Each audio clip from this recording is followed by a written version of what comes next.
யார் எந்த கட்சி ஏன் முடக்கலாம் அதை வச்சு அரசியல் பண்ண குறைஞ்சபட்சம் அது கூட மாய திறக்க மாட்டாரு. அந்த மௌனத்தை எப்படி கிளம்பீங்க? இல்லை, நான் விளையாட்டு ரூல்ஸ் தெரியாத பிள்ளைகளுக்கு இங்கே சின்ன பசங்கள்ல சரிங்களா அவனை தேத்தி கேமுக்குள்ளே கொண்டு வர்றது, களத்துக்குள்ளே கொண்டு நிறுத்துவதற்கு இங்கே ஒரு முறை இருக்குது.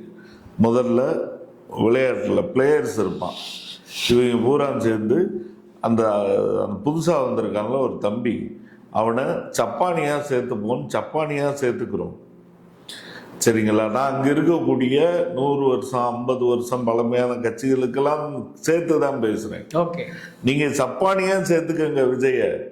ஆனால் பாஜகவிடம் விட்டு கொடுக்காமல் குரல் எழுப்ப வேண்டிய கட்டாயம் எல்லாருக்கும் தான் இருக்கு.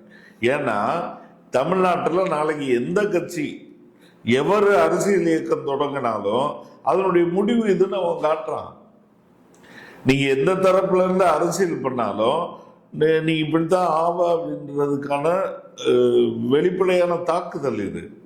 இந்த நேரத்தில் எல்லாருமே இதை பற்றி கவனிக்க வேண்டிய கண்டிக்க வேண்டிய கட்டாயம் இருக்கு. ஒண்ணு. இன்னொன்னு, விஜய் தெளிவா ஒண்ணு முடிவு எடுக்கணும். ஒண்ணு, திரும்ப சினிமாவுக்கு போயிடுறது இல்லையா.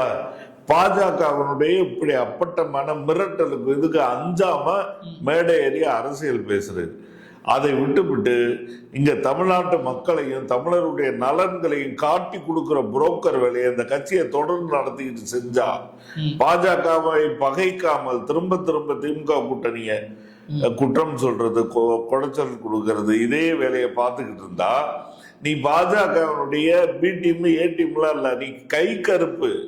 பாஜகவுடைய கை கருப்பு அந்த வேலை செய்யறதுக்கு ஒரு கட்சி இனிமேல் தமிழ்நாட்டுல தேவையில்ல, நீ வெளியே போன்றோம்.